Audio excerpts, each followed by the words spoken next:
Alrighty, folks, got a little glue up tutorial here for you today.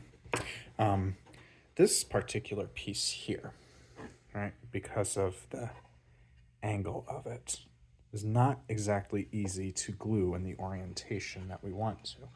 Because of the angle of it, it's hard to get a clamp on this piece and to glue it along this entire joint right here. So let me try to show you what I'm talking about.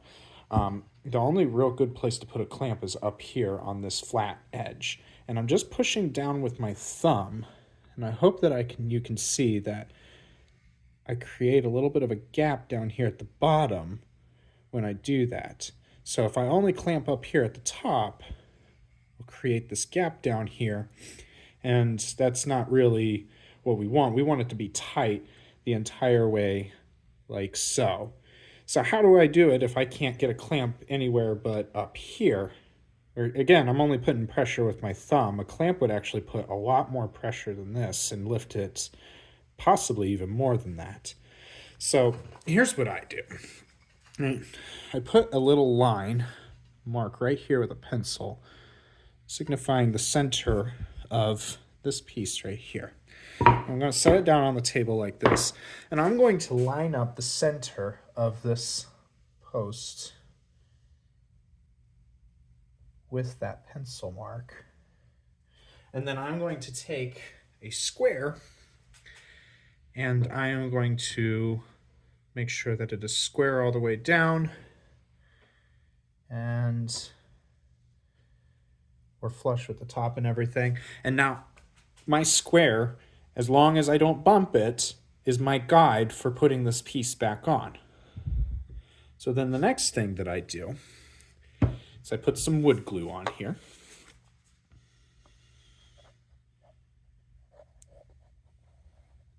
Okay, a couple beads like this. And I am purposefully, and I'll show you why in a minute, I'm purposefully leaving a gap in the glue in the top, middle, and bottom section of this. I'm just going to use my finger here and spread this glue around.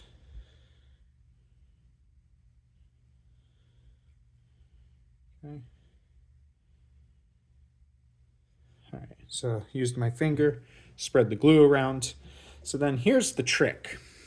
And this is nothing new. I'm not showing anything new, but some of you may not have seen this before. I'm going to take some super glue, and I'm going to put on those gaps that I just created. This is thick super glue, so it flows kind of slow here. Okay.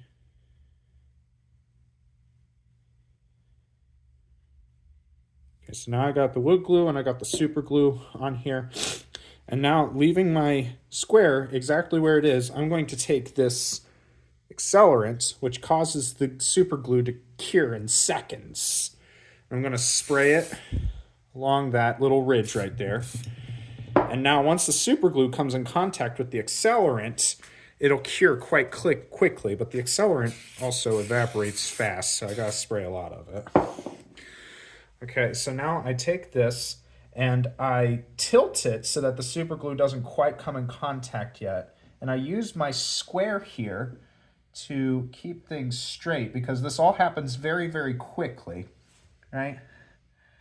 So I use the square, keep things straight, and then I press down real hard along the whole length of it here. Once I get it flush up top, I'm gonna push down on it real hard, like this.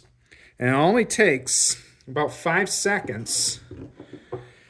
I even got my little bit of the glue on the edge of my clamp, or my square here, so it's stuck just a bit. But now the wood glue is not cured. It's still wet. However, I now have even clamping pressure caused by that super glue along the entire length of the joint.